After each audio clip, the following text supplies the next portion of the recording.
Shalom, meus amados irmãos, que o Eterno abençoe a todos, em nome do seu Filho amado Yeshua HaMashiach. Meus irmãos, vamos dar continuidade ao estudo sobre as obras da lei e nós vamos entrar na quarta parte desse estudo, né? Foram divididos em 7 partes. É um estudo longo, né? Eu creio que deva ser um dos códigos da Bíblia que nós vamos decifrar que seja o mais longo, e realmente é o que vai trazer, eu creio que, um peso maior nas revelações, que vai acabar com as contradições nas cartas de Paulo. Para quem não tem barreiras, né, para conhecimento da Bíblia, ou seja, aquele que quer verdadeiramente conhecer o que o Eterno quer de nós, não vai achar dificuldade em ir pesquisar e verificar que, a partir desse conhecimento sobre o que eram as obras da lei tão criticadas pelo apóstolo Paulo, a partir daí você vai começar a ter compreensão do que Paulo estava falando. E para muitos vai causar um choque, realmente, acabando em decorrer em você realmente ser provado em que está a sua fé. Então, irmãos, começando a quarta parte de um estudo que nós fizemos, o irmão Jacob retirou do site do conhecido como Rosh Tzadok Ben Derer, e as outras partes foram de outro site, ao qual o link eu já deixei nas descrições de um dos vídeos. E a gente pede para que quem está começando agora acompanhe a parte 1, 2 e 3 nesse canal. Realmente não fiz com slides, né, que dão uma visibilidade melhor, mas dá para entender. Posteriormente eu irei gravar ele com slides também, se o Eterno assim permitir, por questão de tempo. Mas eu peço que vocês assistam, né, e para depois voltar para esse estudo aqui, para que vocês tenham uma compreensão maior do que nós estamos falando. Mas se você não tiver com tempo, quiser assistir realmente esse, também vai lhe ajudar demais, tá? Porque é um estudo de outra pessoa que vai começar também do início, e a gente já dá uma recapitulada em tudo. Então na quarta parte nós começamos com o seguinte tema: para as tradições, obras da lei ou manuscritos do Mar Morto, uma síntese, né? Durante séculos o cristianismo tem alegado que, quando Paulo se refere às obras da lei, aponta para o cumprimento da lei do Eterno, a lei do Criador, do Deus de Abraão, Isaac e Jacó. Ou seja, o sistema religioso diz que, quando Paulo está falando, criticando as obras da lei, dizendo que maldito é quem segue as obras da lei, o sistema religioso logo traduziu que se tratava da lei do Eterno. E, segundo o cristianismo, quem vivesse na graça não deveria procurar obedecer às leis do Eterno, que isso seria realmente uma transgressão, segundo o cristianismo. Por outro lado, grupos como o Adventista do Sétimo Dia, que defendem a plenitude dos 10 mandamentos, dizem por sua vez que Paulo se referia à lei cerimonial. Contudo, quando pesquisamos o contexto judaico daquilo que foi dito, vemos que o termo obras da lei, no hebraico, Miksat Maaser HaTorah, se refere à prática judaica de transformar a lei espiritual, a lei do Eterno, em práticas meramente físicas. O termo aparece frequentemente no Talmud, porém alguns cristãos, alegando que, como o Talmud é posterior ao primeiro século, não haveria comprovação de que na época de Yeshua o termo obras da lei já fosse um termo conhecido em Israel, e referindo aos atos rabínicos para justificação por obras, conforme o exposto. Então o que é que está dizendo aí? O sistema religioso alega, irmãos, que no Talmud aparece esse termo também, obras da lei. Já no Antigo Testamento não aparece, nos Evangelhos não aparece. Nas cartas de Pedro, de Tiago, de João, não aparecem, né? Só aparecem nas cartas de Paulo, certo? Em determinadas cartas, geralmente com a quantidade maior, e na carta de Romanos e na carta aos Gálatas. Então, logo, é um termo exclusivo de Paulo, que Paulo combateu, né? E esse termo também aparece no Talmud, só que o Talmud foi feito 400 anos depois do Messias. O Talmud pegou a lei oral, que foi passada oralmente pelos judeus, e compilou em livros, né? Mas os cristãos não aceitam que esse termo obras da lei se trata do Talmud, conhecido hoje como lei oral, que é uma interpretação dos sábios judeus para a lei de Moisés. Só que eles transformaram essa lei dos sábios, ou seja, essa interpretação, como se fosse do próprio Eterno, como se fosse que o Eterno tivesse passado para Moisés também a lei oral, que consistia em vários mandamentos, realmente que muitas vezes são contrários à Torá. Por exemplo, um mandamento da lei oral é de que um judeu não pode levar a Torá a um gentil, e que esse judeu também não pode comer com gentios. Esse judeu deveria realmente ter ojeriza contra os gentios, tratá-los, inclusive, a gente vê no Talmud frequentemente chamar os gentios, muitas vezes, de animais impuros. E a gente viu isso já em Atos 10, quando o próprio Pedro ainda tinha isso das obras, das leis orais, de chamar os gentios de animais impuros, e o Eterno faz uma alegoria com animais impuros descendo do céu num lençol. E depois Pedro relata em Atos 10, versículo 28, que compreendeu que ele não deveria chamar mais os gentios de animais impuros. Então esse é o tema ali de Atos 10, para vocês compreenderem. Então esse sistema religioso de hoje diz que essas obras da lei sim são realmente a Torá somente, mas é o que a gente vai provar aqui nos estudos, que não se trata disso. A lei oral se misturou com a Torá do Eterno. Pedro, lá na sua primeira carta, fala de um leite misturado, que a gente não pode beber desse leite. Temos que beber de um leite puro, vindo da palavra do Eterno. E é isso que o Messias veio ensinar. E diz, o termo aparece frequentemente no Talmud, porém alguns cristãos alegavam que, como o Talmud é posterior ao primeiro século, não havia comprovação de que na época de Yeshua o termo obras da lei já fosse um termo conhecido em Israel e referido a atos rabínicos para justificação por obras, conforme o exposto. E por isso alega o cristianismo que as obras da lei teria sido entendido como obedecer aos mandamentos do Altíssimo. Ou seja, quando Paulo estava criticando as obras da lei, estava criticando novos convertidos ao Messias, que não poderiam guardar mais a lei de Deus. Mas é isso que a gente vai ver. Porém, uma descoberta arqueológica nas cavernas de Qumran colocam totalmente por terra esta falsa premissa do cristianismo. Um dos fragmentos do Mar Morto diz, e aqui a gente começa a expor vários argumentos do Mar Morto, vários pontos desses manuscritos, e a gente deixa aqui, está aqui embaixo, né, irmãos? Perdão. Deixa eu voltar aqui. Aqui está dizendo, aqui está a parte do manuscrito que está lá, seção tal, que a gente vai deixar os links posteriormente, creio que no último estudo, de todos os livros, né, que foram tirados isso aí, da tradução. Agora, veja o que está escrito no manuscrito, tá? Agora escrevemos a vocês algumas das obras da lei. Veja, o termo aparece nesse manuscrito achado nas cavernas de Qumran.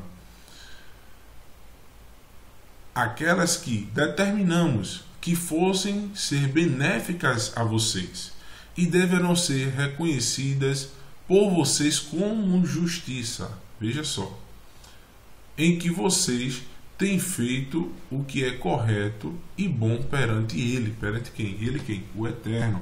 Ou seja, essas obras seriam benéficas para eles e deveriam ser reconhecidas como justiça. Só que a gente sabe que é justo perante o Eterno não é nenhuma obra de homem, mas sim a obra da semente incorruptível, que é os mandamentos do Eterno, não nenhum mandamento justificável de homens. Aqui vemos os oponentes de Paulo a sair das páginas do chamado Novo Testamento e materializando-se como figuras históricas, aqueles que acreditavam que costumes e leis humanas poderiam nos justificar diante do Eterno. Isso é relatado pelo Messias lá em Lucas, capítulo 16, se eu não me engano, 17, sobre o fariseu e o publicano, sobre a parábola do trabalhador inútil, né, que depois que você fizer todas essas obras, você tem que se achar um servo inútil. Ou seja, depois que você guardar todos os mandamentos do Eterno, buscar, guardar, você tem que se considerar um servo inútil, porque não fez mais do que a sua obrigação.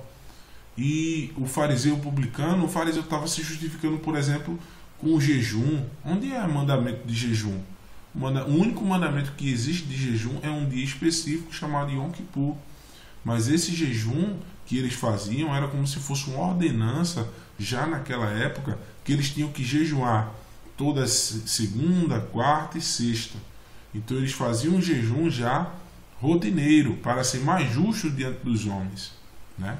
E eles faziam, o Messias critica lá em Mateus 23 sobre a vestimenta, que eles alongavam os seus filactérios, colocavam caixinhas, né, com mandamentos na testa, compreendendo equivocadamente algumas ordenanças lá de Deuteronômio capítulo 6, entre outras coisas, né? E a gente continua aqui. Aqueles que acreditavam que os costumes e leis humanas, né, poderiam nos justificar perante o Eterno, logo que isso não era possível, né? O texto de Qumran é uma prova claríssima que a expressão obras da lei já era um termo técnico teológico conhecido e explorado muito antes da vinda do Messias, ou seja, já existia essas obras da lei até antes do Messias.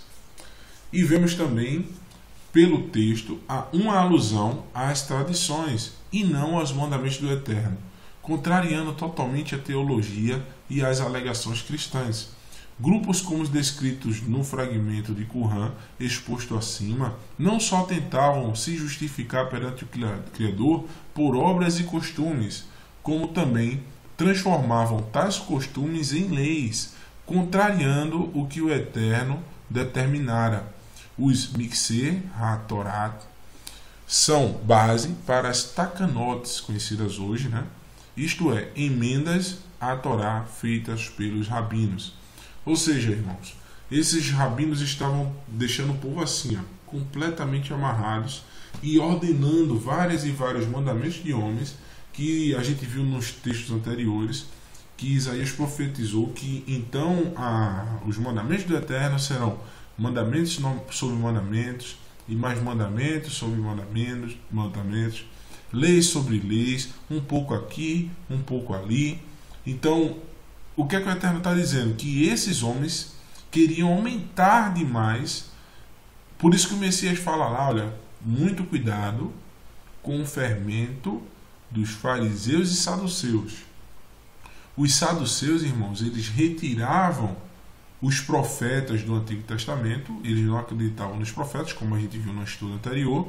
Já os fariseus, eles acrescentavam justamente essas obras da lei aí, que colocavam um monte de mandamentos que os homens faziam, os quais eles nem mesmo conseguiam fazer, que Pedro critica lá em Atos 15. Então eram mandamentos de homens, cheios de ordenanças de justificação dos homens. Não tinha nada a ver com os mandamentos do Eterno. Até eles pegavam um pouco da Torá para misturar com aquilo, das leis do Eterno, mas eles, na verdade, começaram a criar mandamento sobre mandamento, leis sobre leis, que deixavam o povo, como está nessa foto aí, completamente amarrado, né? Que hoje é conhecido como Takanot, são cercas. E a gente prova isso como? as tacanotes que eles cercam, que eles colocam, as barreiras, né, para que os homens não transgredissem a lei de Deus, como é que eles fizeram? Eles começaram a criar mandamentos por eles mesmos. Os sábios se reuniram e diziam, olha, para a gente não transgredir o mandamento de adulterar, o que é que a gente faz? A gente não olha mais diretamente na mulher, a gente olha agora para o chão, ou seja, esses judeus andavam literalmente olhando para o chão. Eles criaram o mandamento de não apertar a mão de mulheres, nem conversar com mulheres. Ou seja, eles tinham essas premissas para evitar uma transgressão de mandamento. Já o Messias ensina o quê? Ele, em vez de criar um mandamento de homem, né?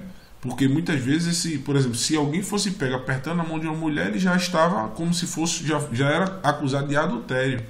Porque para esses homens, as suas leis, os seus mandamentos de homem já se tornaram um mandamento com o mesmo peso da Torá. Onde na Torá não diz que se você apertar a mão de uma mulher, você está em adultério. O Messias vai mais além e pega um mandamento do Eterno, que está lá o 10º mandamento, e diz, olha, ouvistes o que foi dito sobre, ou seja, os sábios falaram que vocês deveriam olhar para o chão, não apertar a mão, deveriam fazer um monte de coisa aí para não transgredir o mandamento de adultério.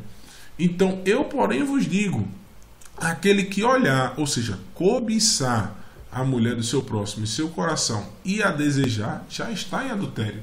Ou seja, o Messias usou uma tacanote, uma cerca da própria Torá, e não criou uma nova. Ele pegou aquilo que o Eterno já deu e colocou.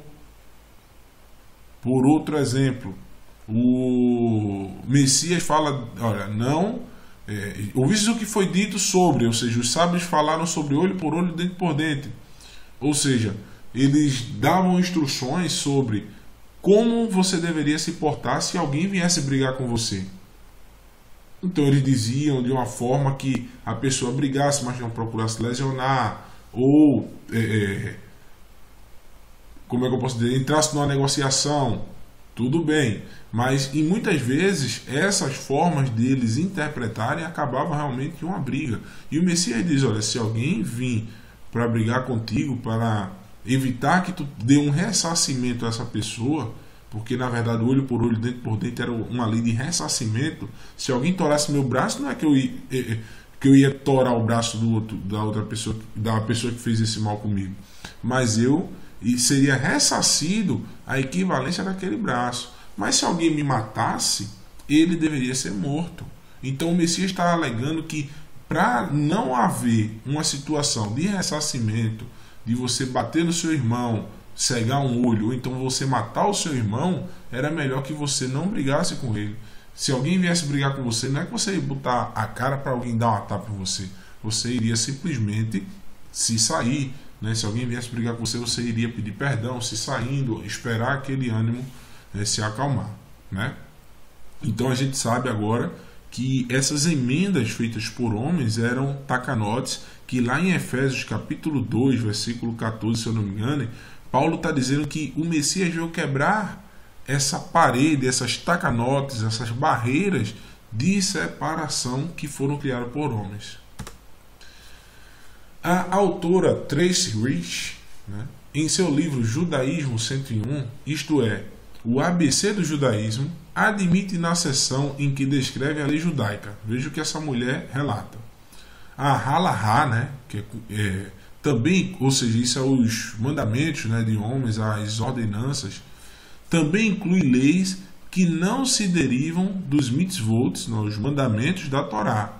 Uma takaná, uma emenda rabínica, assim como a Grezeirá, lei de proteção, é tão vigente quanto um mitzvah da Torá. Ou seja, se um rabino chega e diz, por exemplo, o mandamento do Shabat, que você não pode portar um isqueiro na sua mão, porque você pode de repente escorregar e acender um fogo no Shabat. Se você está carregando, por exemplo, sua esposa caiu no chão, quebrou um pé ou torceu um pé. Se você pega a sua esposa e vai socorrer no hospital, você levantou ela no braço, você está carregando um fardo. Ou seja, esses caras foram para um legalismo extremo. E se um rabino disser que se sua mulher quebrou um pé e você disser que se você levantá-la do chão, isso é um trabalho, simplesmente isso se torna lei e tem o mesmo peso da Torá do Eterno. Só que o Eterno nunca ordenou que no sábado você não pudesse ajudar o seu próximo. Pelo contrário, o Eterno manda que ele observe as obras da criação no sábado, que nós observemos. E qual é a obra da criação do Eterno? Qual é a joia da coroa da criação do Eterno? Segundo o Salmo 22, ou é 23, se eu não me engano. Somos nós. Então, o Eterno quer que nós ajudemos o nosso próximo, como o Messias Yeshua fez. O Messias era carpinteiro. Não existe um só mandamento na Torá, quer dizer, não existe uma só passagem no Novo Testamento que mostre o Messias batendo um prego numa madeira no sábado. O que vai mostrar ele curando, ele ensinando, ele alimentando o povo, ou seja, ele ajudando o próximo, né? Então, os rabinos criaram mandamentos que deixavam o povo amarrados, eles não podiam mais guardar o sábado de uma forma correta. Essas emendas já tinham sido profetizadas pelo Eterno através do profeta Zacarias. Em seguida, tomei o meu cajado chamado graça e o quebrei, ou seja, aquilo que o que é um cajado? Aquilo que você se segura para que você possa andar, se locomover, você deposita sua força ali. Então, imagine você se depositando sua força num cajado para andar e esse cajado quebra, você cai, não é isso? Então, o que é que o Eterno tem? Ele está dizendo que vai criar esse apoio chamado graça e o quebrei, a fim de desfazer a aliança estabelecida com todos os seres humanos, e isso está se referindo geralmente, especificamente, para as 10 tribos perdidas da casa de Israel. E nessas 10 tribos, o que é que hoje o povo se apoia em quê? Na graça. E o Eterno diz que vai quebrar essa graça. Veja mesmo, esse cajado onde o povo está se apoiando. E o mais impressionante é que na divisão, o que é que ele diz para os judeus? Ó? No verso 14 de Zacarias capítulo 11. E depois disso quebrei o meu segundo cajado, denominado união. Essa união quer dizer ataduras. Olha o que a gente viu aqui anteriormente. Pessoas realmente completamente amordaçadas, né? Atadas. Rompendo o relacionamento de irmãos entre Judá e Israel, referindo-se, né, lógico, à casa de Judá, que estavam colocando ataduras para que o povo ficasse amarrado de uma forma que não conseguisse quebrar o mandamento, mas só que eles estavam tão presos que eles não conseguiam mais, como a gente viu aqui, ver a Torá. Eles colocaram ataduras de uma forma que o povo estava completamente cego. Vemos tão claramente que, ao contrário da absurda alegação cristã tradicional, Paulo não falou contra a observância das leis do Eterno, mas sim contra uma prática que há muito já afastava o povo dos caminhos do Eterno. Práticas essa que também foi condenada pelo próprio Messias Yeshua. Pelos achados de Qumran e pelo que conhecemos do Talmud, vemos que a origem da heresia das obras da lei remota ao período intertestamentário, nada tendo com a suposta abolição dos mandamentos do Eterno. Talvez sejam justamente as obras da lei que se refira o profeta Isaías quando afirma o contexto profético, quando diz, né, em Isaías 28:13, assim, pois a palavra do Eterno será mandamento sobre mandamento. Esse é o texto que eu estava mencionando. Mandamento sobre mandamento, regra sobre regra, regra mais sobre regra, um pouco aqui, um pouco ali, para que vão e caiam para trás, e se quebrantem, e se enlacem, e sejam presos. Ou seja, olha que profecia, que o Eterno está dizendo que porque o povo rejeitou a sua Torá, olha o que os homens iriam fazer, ó. Mandamento sobre mandamento, regra sobre regra, e mais regra sobre regra, um pouquinho aqui, um pouquinho ali, para que eles vão e caiam para trás, e estarem tão amarrados, tão duros, tão presos, né? E se enlacem, ou seja, eles ficaram enlaçados, eles não conseguiam mais se mover. e sejam presos, eles caíssem, né? Isaías já profetizava que a Torá, os mandamentos do Eterno, seria torcida pelas regras sobre regras, criadas pelos rabinos e outras seitas, pelo que se confiavam nas obras da lei. Olha para aí. Esses manuscritos intertestamentários, ou seja, um período antes do Messias, entre o Antigo Testamento chamado e o Novo Testamento chamado. Paulo, né, quando ele estava preso lá, e muitas vezes ele enviando ainda solto, enviando suas cartas, ele combatia realmente essa situação. Paulo estava plenamente alinhado com os profetas, os quais defendiam a Torá. Infelizmente Roma, uma vez mais, torceu tudo, e as suas filhas acompanharam-na. A luta de Paulo era contra essa doutrina contrária à Torá do Eterno. Encerramos e deixamos para a reflexão essa frase, né? O que poderia haver com a lei do Eterno para que ele pudesse querer destruí-la? Uma passagem bíblica que resume tudo é: a Torá do Eterno é perfeita e refrigera a alma. Isso é que o homem segundo o coração do Eterno falou. Então, se o homem segundo o coração do Eterno diz que a Torá do Eterno, as instruções do Eterno, é perfeita e refrigera a alma, se você considera, irmão, que a Bíblia é inspirada, você não pode negar uma passagem dessa. No Salmo 19, versículo 7, que diz que os mandamentos do Eterno é perfeito. Ou seja, se eles são perfeitos, como algo perfeito pode mudar?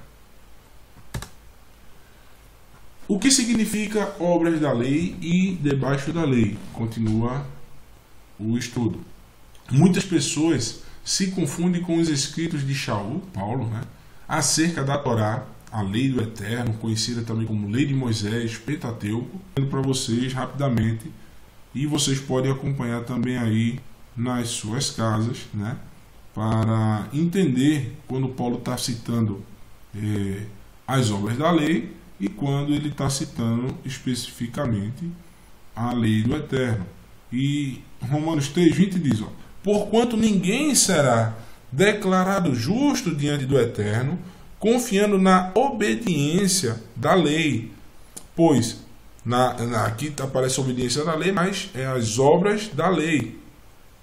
Pois, precisamente por meio da lei, é que chegamos à irrefutável conclusão que somos todos pecadores. Ou seja, Paulo está dizendo que ninguém será justo diante do Eterno pelas obras da lei, pela confiança em legalismos, ou seja, mandamentos de homens. Paulo está criticando as obras da lei, mas ele está dizendo que a Torá do Eterno, que estava também no meio dessas obras da lei, por ela vem um conhecimento que somos pecadores diante dele, né? E nós continuamos. Deixa eu só abrir aqui, certo? Um minutinho.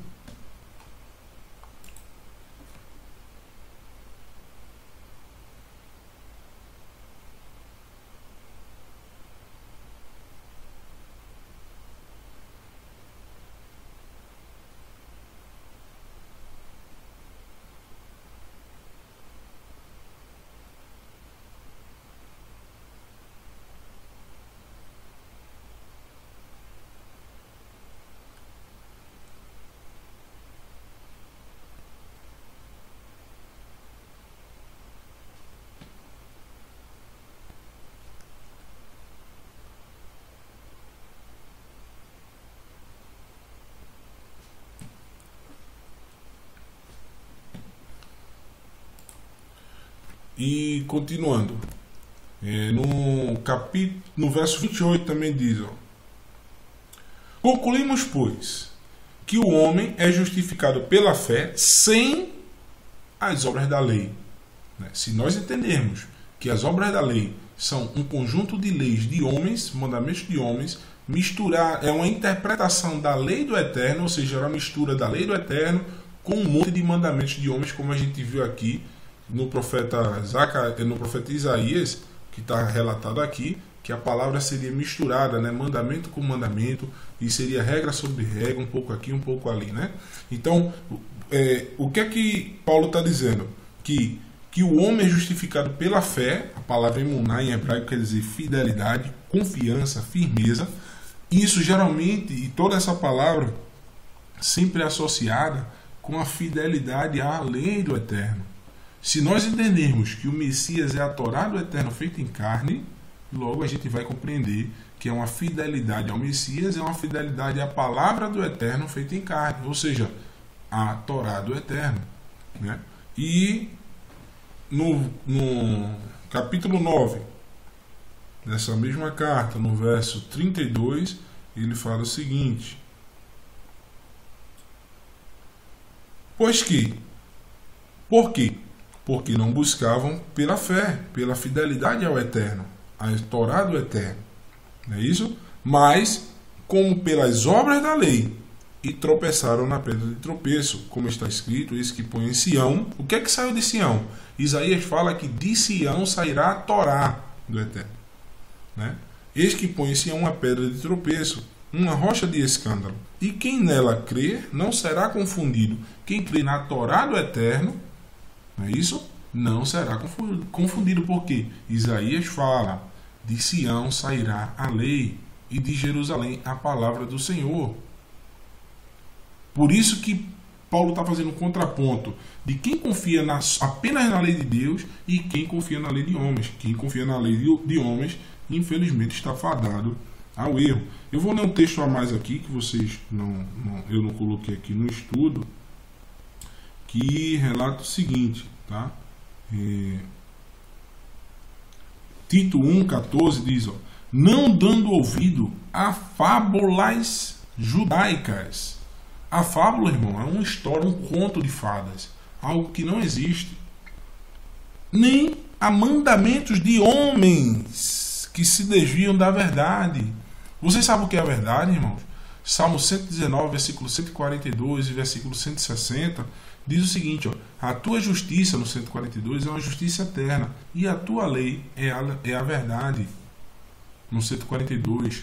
No 160, deixa eu abrir aqui para vocês verem, diz o seguinte, ó, relata o seguinte, 160, daqui.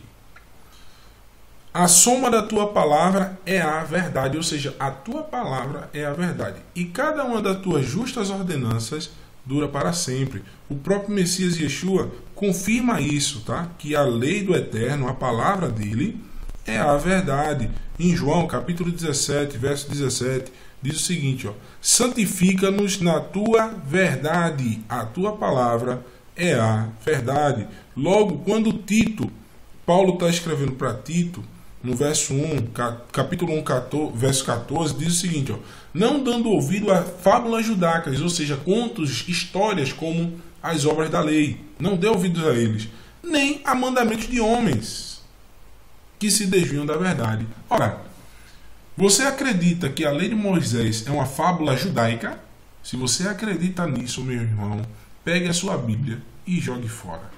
Porque você não acredita na inspiração divina, porque o próprio Messias diz que a lei do Eterno não é uma fábula judaica, tanto que ele morreu para obedecê-la. E o Messias não ia morrer por uma ilusão. Se você acredita que a lei de Moisés é essas fábulas judaicas que Paulo está falando aqui, você está completamente perdido segundo as Escrituras, meu irmão. Então, infelizmente, é a verdade e a gente tem que ser dita. Então, continuando, em Gálatas, capítulo... Deixa eu ver aqui. Gálatas, capítulo 2, verso 16, Paulo também fala sobre essas obras da lei. Sabendo, contudo, que o homem não é justificado pelas obras da lei, mas sim pela fé no Messias Yeshua. Temos também crido que no Messias Yeshua, para sermos justificados pela fé no Mashiach, e não pelas obras da lei. Pois pelas obras da lei, nenhuma carne será justificada. Ponto. Agora vocês vão ter uma quebra-cabeça aí, tá? Vocês vão ter uma dor de cabeça. Olha, veja esse texto.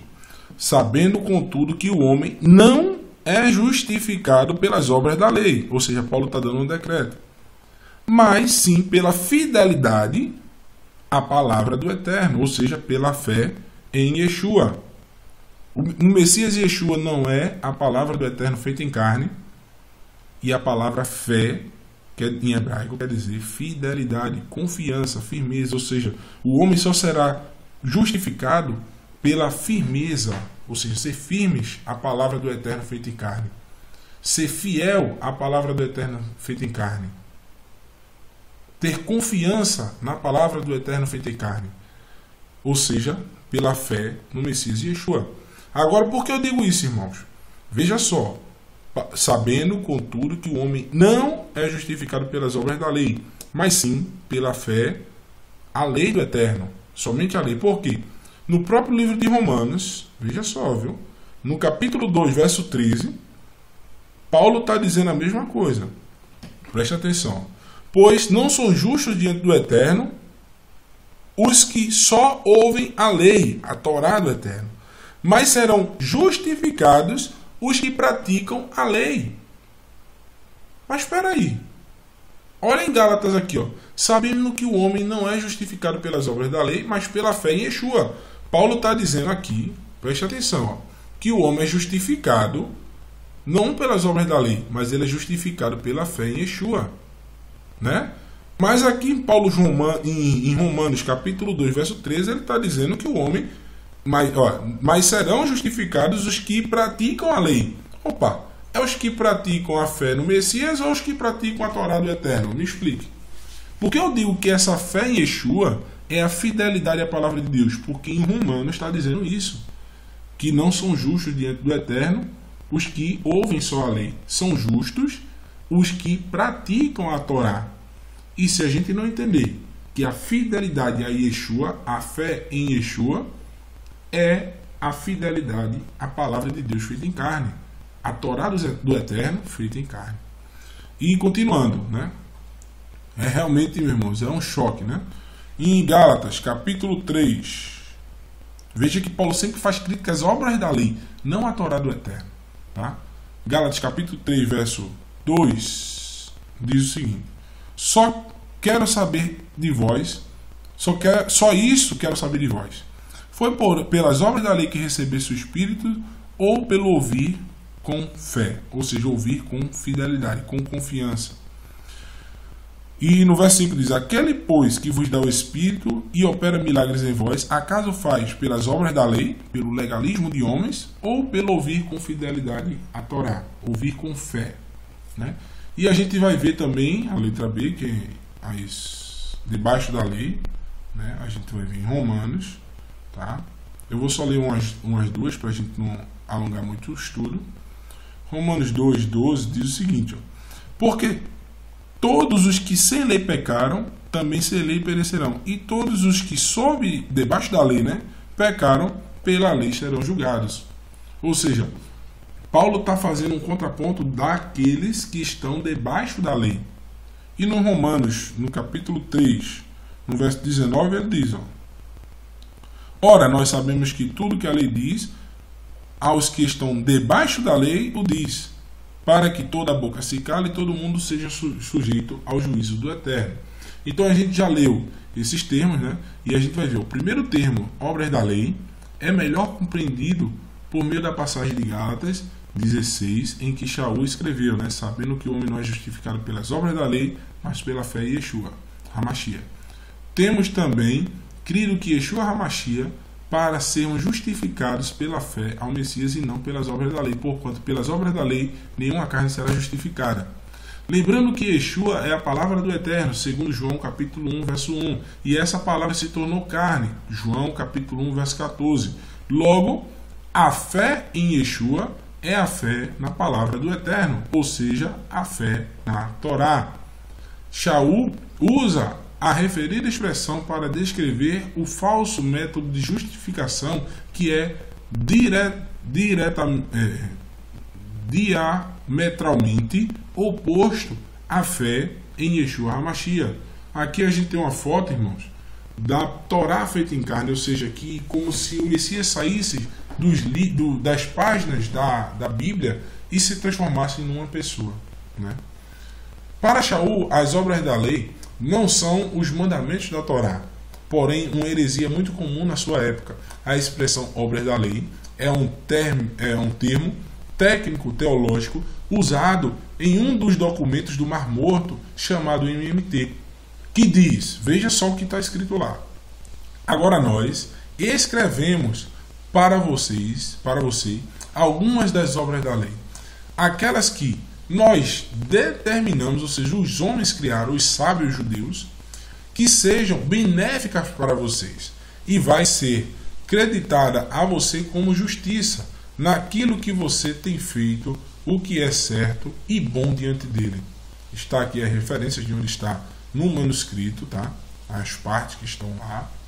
Olha, observe no texto citado que as obras da lei eram mandamentos criados pelos religiosos daquela época, ou seja, eram mandamentos de homens e não mandamentos do Eterno. Tais regras humanas não estavam de acordo com a Torá do Eterno. Porém, os religiosos afirmavam incorretamente que aqueles preceitos tinham origem nas escrituras sagradas. Com efeito, as descobertas arqueológicas do Mar Morto lançam luzes para o entendimento do conceito de Shaul, de Paulo, visto que foram descobertos inúmeros manuscritos contendo a cláusula obras da lei. Por consequente, basta estudar esses manuscritos para se entender qual era a definição de obras da lei, sob a ótica do judaísmo do primeiro século. Os documentos sobre as obras da lei são conhecidos como Mikseh Maaser HaTorah, tratando-se de cartas halárquicas, nas quais se expõe de maneira sistemática a halahá, ou seja, as ordenanças do grupo gurâmico, ou seja, aquelas ordenanças daquele grupo específico. Nós, nos textos, descobrimos que há uma grande gama de normas que não estão nas Escrituras, mas são determinadas aos homens como se fossem capazes de trazer justificação. Por isso que Paulo está condenando as obras da lei, porque essas obras criadas por homens, na verdade, não traziam justificações alguma. Ou seja, as obras da lei são preceitos criados por homens com a pretensão de causar a justificação, não encontrando respaldo nas Escrituras. Vamos dar um exemplo prático. Hoje em dia, muitos dos pastores evangélicos dizem: a Bíblia proíbe que a mulher corte o cabelo e depile as axilas. O pregador só pode subir no púlpito de terno e gravata. Mas onde está tal preceito onde tal preceito consta na Bíblia? Ou seja, onde é que isso existe na Bíblia? Em lugar nenhum. Assim, os líderes religiosos da atualidade agem da mesma forma que os seus pares no primeiro século. Criaram mandamentos de homens e obrigam que as pessoas os cumpram. Yeshua criticou abertamente as regras inventadas pelos homens nas Escrituras, lá em Marcos capítulo 7, verso 1 ao 13. Peço aos irmãos que leiam e vocês vão compreender. Vamos dar um exemplo prático. Hoje em dia, muitos pastores evangélicos dizem: a Bíblia proíbe que a mulher corte cabelo nas axilas. Opa, está repetindo aqui, perdão. É isso que a gente tinha visto. Esse é perdão, aqui, deixa eu voltar. Esse aqui é o ritual de lavar de mãos que está contido nesse texto aqui de Marcos 7, do verso 1 ao 13. Tá? Esse é o ritual que até em outra parte do estudo a gente até citou como seria esse ritual nos estudos anteriores. Peço aos irmãos que vejam. Tem cada passo desse gesto aqui que esse rapaz está fazendo. Infere-se daí que a expressão obras da lei significa regras criadas pelos homens como se fossem mandamentos do Eterno, mas que não constam nas Escrituras, ou seja, trata-se do verdadeiro legalismo. Assim conclui-se que, em Gálatas 2,16, Paulo estava criticando regras criadas por homens. Obras da lei é igual a legalismo, e não mandamentos do Eterno existentes na Torá. Deve-se, pois, fazer uma distinção entre as duas expressões veiculadas por Shaul, a Torá, ou lei, e as obras da lei. A Torá recebe aplausos de Shaul, e as obras da lei não. Verifique como o emissário elogia a Torá e critica as obras da lei. Letra A, a gente vai ver. sobre a Torá, a lei do Eterno, cujos mandamentos provêm do Criador, escreveu que é santa, justa e boa. Está lá em Romanos 7 e 12. Que nunca cometeu uma ofensa da Torá. Está lá em Atos capítulo 25, verso 8. Eu vou abrir aqui e ler para vocês, tá? Atos 25, verso 8. Paulo, porém, respondeu em sua defesa: nem contra a lei dos judeus, nem contra o templo, nem contra César tenho pecado em coisa alguma. Ou seja, Paulo está dizendo que nunca pecou contra a Torá. E que confirma a validade da Torá em Romanos, capítulo 3, 31, que diz o seguinte: anulamos, pois, a lei pela fé, pela fidelidade? De modo nenhum, antes estabeleceremos a lei. E ele diz, e que continuava a acreditar em tudo que estava escrito na lei e nos profetas. Está lá em Atos, de novo, capítulo 24, versículo 14, que diz: mas confesso-te isto, que seguindo o caminho que eles chamam de seita, assim sirvo ao Deus de nossos pais, crendo em tudo que está, em tudo que está escrito na lei e nos profetas, né? E continua dizendo também no próprio livro de Atos, não só ele, tá? Todos os apóstolos. Atos capítulo 21, no verso 20, diz o seguinte, vou fazer uma leitura rápida aqui.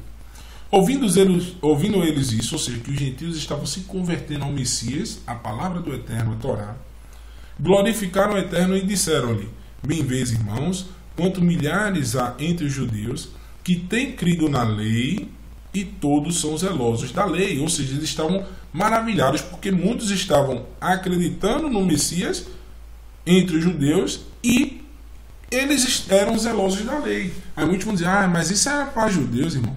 Números 15:15 relata que haverá uma só lei para os judeus e para os gentios, estatuto perpétuo. Então isso acaba com esse discurso. Mas eles criticam dizendo: temos sido informados a teu respeito que ensinam a todos os judeus que estão entre gentios para se apartarem de Moisés, dizendo que não circuncidem mais seus filhos, nem andem segundo o costume da lei.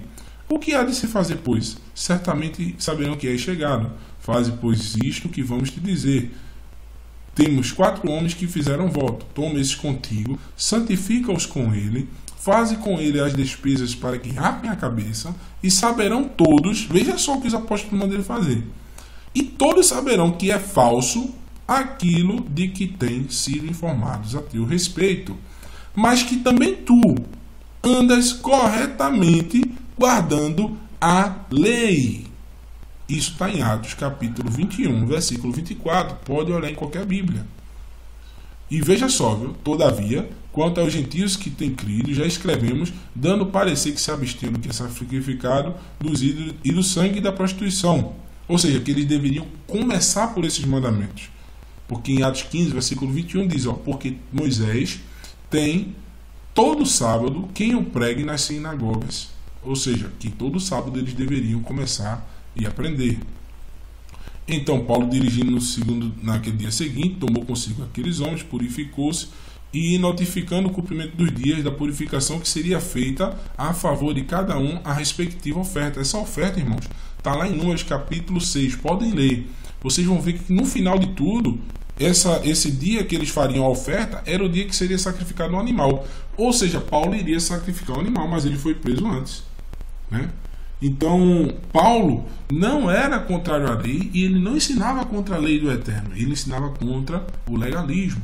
E a gente vai agora para o lado B, que diz, sobre as obras da lei, mandamentos de homens, legalismo, reagiu que nenhum homem será justificado por elas, em Romanos 3, verso 20 e 28, que a gente já leu, e que serve como pedra de tropeço, Romanos 9, 32, a gente já leu também, que significa legalismo, definindo com um conjunto de regras criadas pelos homens sem respaldo nas escrituras, ou o pensamento de que alguém conseguirá obter justificação perante o Eterno mediante suas próprias forças no cumprimento de mandamentos, sem depender da graça. Ou seja, o Eterno deu a Abraão, a Isaac, a Jacó Ele deu primeiramente a promessa, depois ele mandou que eles fizessem alguma coisa. Ele não deu primeiro a ordenança que eles fizessem algo para depois dar a promessa. Então a promessa veio literalmente, irmãos, de graça. Então, se as obras da lei, que quer dizer legalismo, podemos traduzir os textos bíblicos em que a expressão aparece, valendo-se dos manuscritos em aramaico e na Peshita. Então vamos lá. Porquanto, ou seja, na Peshita, irmãos, tem lá a palavra Mikseh Maaser HaTorah. E diz o seguinte: porquanto, pelo legalismo, nenhum homem será justificado diante dele, pois o que vem pela Torá é o conhecimento do pecado. Está em Romanos 3:20. Ou seja, a gente está traduzindo a palavra obras da lei pela palavra que deveria ser traduzida pelos tradutores bíblicos corretamente. Concluímos, pois, que o homem é justificado pela fé e não pode ser legalista em sua observância da Torá. Romanos 3, versículo 28. Pelo quê? Porque não buscaram pela fé, mas por legalismo, e tropeçaram na pedra de tropeço. Sabendo, contudo, que o homem, está em Romanos 9:32, sabendo, contudo, que o homem não é justificado pela observância legalista, mas sim pela fé no Messias Yeshua. Temos também crido no Messias Yeshua para sermos justificados pela fé no Messias, e não pela observância legalista, pois, por legalismo, nenhuma carne será justificada. Veja que impressionante. Só isto quero saber de vós, se foi pela observância legalista da Torá que recebeste o Espírito, ou pelo ouvir com fé, fidelidade ao Messias, à palavra de Deus. Aquele, pois, que vos dá o Espírito e que opera milagres entre vós, acaso faz pelo legalismo ou na observância da Torá? Ou pelo ouvir com fé, fidelidade à Torá? Ou seja, vocês estão recebendo o Espírito pelo legalismo ou por estar guardando a Torá? Pois todos os que confiam no legalismo de sua observância da Torá estão debaixo de maldição. Veja mesmo. Avalie o último texto. O legalismo é tratado como maldição. Gálatas, capítulo 3, versículo 10. Enquanto o cumprimento do correto da Torá é uma bênção. Deuteronômio, capítulo 28, versículo 1 ao 14. Insta repetir. Shaul sempre defendeu a Torá, mas lutou contra o legalismo, as obras da lei. Pois veja a contradição clara quando Paulo relata que o homem é justificado pela lei, pois diante do Eterno não serão os simples ouvintes da lei que são considerados justos, mas sim os que obedecem à lei. Estes serão declarados justos. Romanos 2, versículo 13, como a gente já tinha lido. Essa fé, fidelidade, confiança, firmeza em Yeshua, palavra de Deus feita em carne, mandamentos, Torá, logo podemos dizer que a fidelidade à palavra é o que torna o homem justo. Avalie outro texto. O legalismo é tratado como maldição. Perdão, isso a gente tinha lido de novo. A gente coloca só um destaque para a foto dos manuscritos aqui, né, das obras da lei.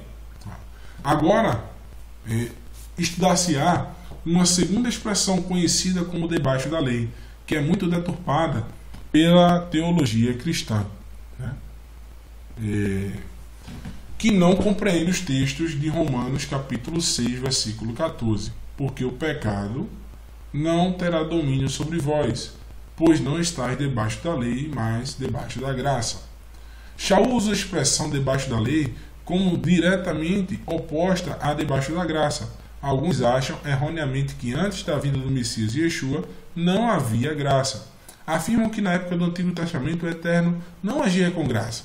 Mas será que isso é verdade, irmão? Será que não existia graça no Antigo Testamento? Em hebraico, a palavra chesed significa graça e aparece pelo menos 240 vezes no Antigo Testamento. Apesar de algumas traduções substituírem o vocábulo de graça por misericórdia, citam-se apenas algumas passagens que o texto original usa a palavra graça. Noa, milésima geração. Ou seja, ele mostra seu favor imerecido, a sua misericórdia de geração em geração. Yahweh, tu é bondoso e perdoador, cheio de graça, para com todos os que clamam a ti. Está lá em Salmos 86, verso 5. Cantarei a graça e a justiça, cantarei a ti, Yahweh, Salmo 101, verso 1. Dei graças a Yahweh, porque ele é bom, porque a sua graça dura para sempre. Eu, porém, posso entrar na tua casa por causa da tua grande graça e amor. Salva-me por tua graça, Salmo 6, verso 5. Bondade e graça me acompanharão todos os dias da minha vida e viverei na casa de Yahweh por todos os anos vindouros. Salmo 23, verso 6. Já vai, Dono?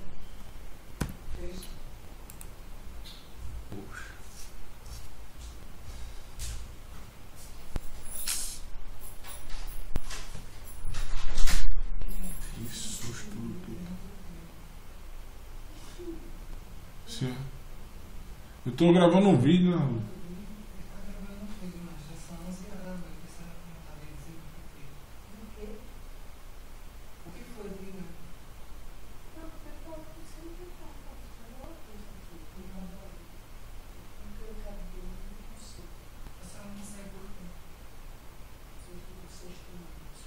Ele está gravando um vídeo.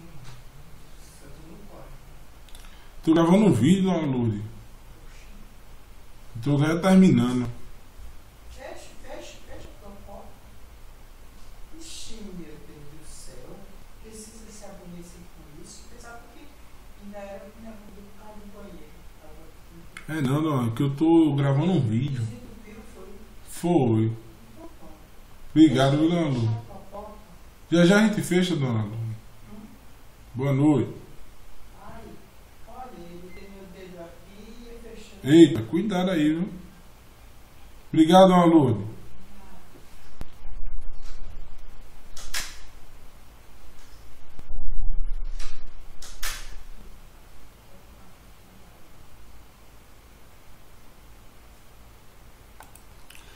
Bondade e graça me acompanharão todos os dias da minha vida, e viverei na casa de Yahweh por todos os anos vindouros. Lembra-te da tua compaixão e graça. Yahweh, não relembres os meus pecados ou transgressões da juventude, mas lembra-te de mim de acordo com tua graça. Por causa da tua bondade, Yahweh, todos os caminhos de Yahweh são graça e verdade, que guardam a sua aliança. A quem guarda a sua aliança e seus ensinamentos. Olha aí, ó. Só estarão na bondade do Eterno, só estarão nos caminhos do Eterno, só estarão na graça do Eterno aqueles que guardam a sua aliança e seus ensinamentos. E a palavra ensinamentos, irmãos, é Torá, instruções do Eterno. Como vimos nos textos acima, todos extraídos do Taná, ou seja, antes da vinda do Messias Yeshua, sempre existiu a graça do Eterno. E Yeshua não inaugurou a graça, mas foi a manifestação visível e poderosa preexistente da graça do Eterno. Graça esta sempre foi derramada na vida daqueles que serviram a Elohim. Logo, o ensino cristão, que antes de Yeshua vigorava a lei, e depois de Yeshua apareceu a graça manifestamente, é falso. Eis a tradução correta de João, capítulo 1, verso 17, que se extrai diretamente da versão da Peshitta em aramaico. Porque a Torá foi dada por meio de Moshe, de Moisés. E ainda, a verdade e a graça existiram através de Yeshua HaMashiach. Ou seja, se nós entendemos, irmãos, que o Messias é a Torá viva, a gente vai entender que a graça existia na época da Torá. Vou ler a explicação aqui do irmão Tzadok, mas pelo menos eu entendi perfeitamente. Ora, a mesma coisa. Ora, se Yeshua HaMashiach é a Torá viva e é o Cordeiro que desde o princípio, com absoluta certeza, que a verdade e a graça sempre existiram desde a eternidade. Então não pode ser se o Messias é a palavra de Deus feita em carne, irmãos, ou seja, é a Torá, segundo João, capítulo 1, versículo 14. Ou seja, quando o Messias foi criado, já foi criado também a graça. Quando foi dado a Moisés a Torá, foi dado o Messias. O próprio Messias diz, olha, a lei e os profetas, vós analisar as Escrituras, tendo em vista a vida eterna. Analisar as Escrituras, pois elas testificam de mim. Então, quando você está lendo a Torá, você está lendo a vida do Messias Yeshua. E diz o seguinte, ó, porquanto o homem sempre esteve debaixo da graça e nunca deveria estar debaixo da lei, ou seja, do legalismo humano. Consequentemente, debaixo da lei não significa estar debaixo da Torá, visto que a Torá, instrução, orientação do Eterno, foi criada para a bênção do próprio homem. Debaixo da lei não significa os mandamentos da Torá, mas sim os falsos ensinos e regras criadas por homens, chamado legalismo, como obras da lei ou debaixo da lei. Bem como o pensamento de que o homem pode ser salvo pela sua própria força. Devemos lembrar que a Torá é perfeita, Salmo 19, verso 8 ou 7 em algumas traduções. O que foi instituído por Yahweh. Em suma, deve o homem obedecer a Torá e não o legalismo. Com fundamento nos textos apresentados, é mister reproduzir os versículos que constam as expressões debaixo da lei, em conformidade com os manuscritos em aramaico. É o que vamos fazer no próximo. Tzadok, irmãos, ele tem conhecimento do aramaico, ele traduz diretamente da Peshita para o português. Ele não passa por várias traduções.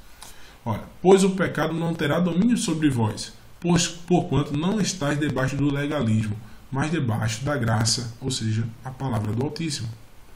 Pois que haveremos de pecar porque não estamos debaixo do legalismo, mas debaixo da graça? De modo nenhum. O que é pecado, irmãos? 1 João capítulo 3, versículo 4 diz que todo aquele que comete o pecado transgride a lei de Deus, a Torá. De fato, o pecado é a transgressão da Torá. Ou seja, a gente tem que pecar porque não está debaixo do legalismo humano? De modo nenhum. Então nós não podemos pecar porque nós estamos debaixo da graça. A graça é justamente você estar em obediência ao Eterno. Segundo aquele salmo que a gente leu aqui atrás, olha aqui, ó. No Salmo 25 diz, ó, lembra-te da tua compaixão e graça. Yahweh, não lembres dos meus pecados, as transgressões da juventude, ou seja, as transgressões da lei de Deus.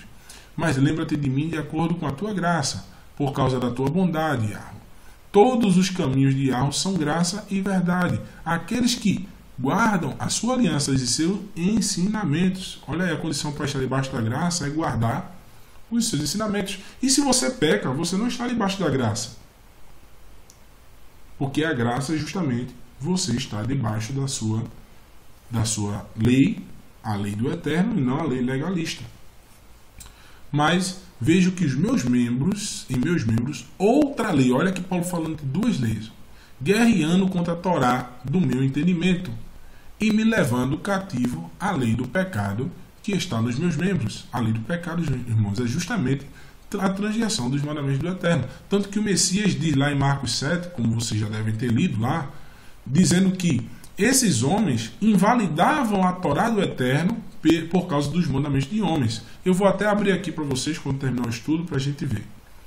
Para os judeus, eu me pus na posição de judeu para ganhar os judeus. Que judeus, irmãos? Os legalistas. Para os que estão debaixo do legalismo, como se eu estivesse debaixo do legalismo, embora no legalismo eu não esteja, para ganhar os que estão debaixo do legalismo. Paulo era um desses. Ele era do partido da circuncisão, aqueles que perseguiam o Messias, cheio de legalismo humano, do judaísmo da época. Mas antes que viesse a fé, estávamos presos ao legalismo, encerrados para aquela fé em que havia de se revelar. Gálatas 3:23. Dize-me, os que quereis estar debaixo da observância legalista, não ouvis vós o que a Torá diz? Veja só, Paulo está fazendo um contraponto. Dize-me os que querem estar debaixo da lei, não ouvis o que diz a lei? Ou seja, Paulo está fazendo um contraponto da lei legalista com o que os homens viram, o que a Torá diz. Porque todos aqueles que não guardam os mandamentos estão debaixo de maldição. Está lá em Deuteronômio, vou abrir aqui e ler para vocês. Ele está perguntando que se eles não viram o que a lei diz, se vocês querem guardar a lei com legalismo, vocês não viram o que a lei diz, a Torá diz? A própria Torá fala o seguinte, ó: maldito todo aquele que não confirmar as palavras desta lei, para as cumprir, e todo o povo dirá amém. Ou seja, Paulo está fazendo um contraponto, dizendo que a Torá condena quem quer viver debaixo do legalismo. Mas se sois guiados pelo Espírito, não estáis debaixo da observância legalista da Torá. Está lá em Gálatas 5, 18. Conclusão: não restam dúvidas que as expressões obras da lei e debaixo da lei é igual a legalismo. São termos que indicam algo mal, ruim, nocivo. Obviamente, essas expressões não se referem à Torá do Eterno, porque Shaul afirmou categoricamente que a Torá é santa, justa e boa. Ou seja, Paulo não é bipolar, irmãos. Ele está falando de duas leis específicas. Conclusão: não devemos nos sujeitar ao legalismo, que se traduz em regras criadas por homens e na falsa ideia de que é possível alcançar a salvação mediante a própria força. Por outro lado, devemos obedecer à Torá do Eterno para desfrutarmos da sua graça, segundo o Salmo 25, como a gente leu lá. Os desobedientes que não se arrependem não terão acesso à graça, serão condenados conforme o Messias Yeshua ensinou. Então eu, Yeshua, lhes direi claramente: nunca vos conheci, apartai-vos de mim, vós que praticais a transgressão à Torá. Esse foi um texto retirado do estudo de Tzadok.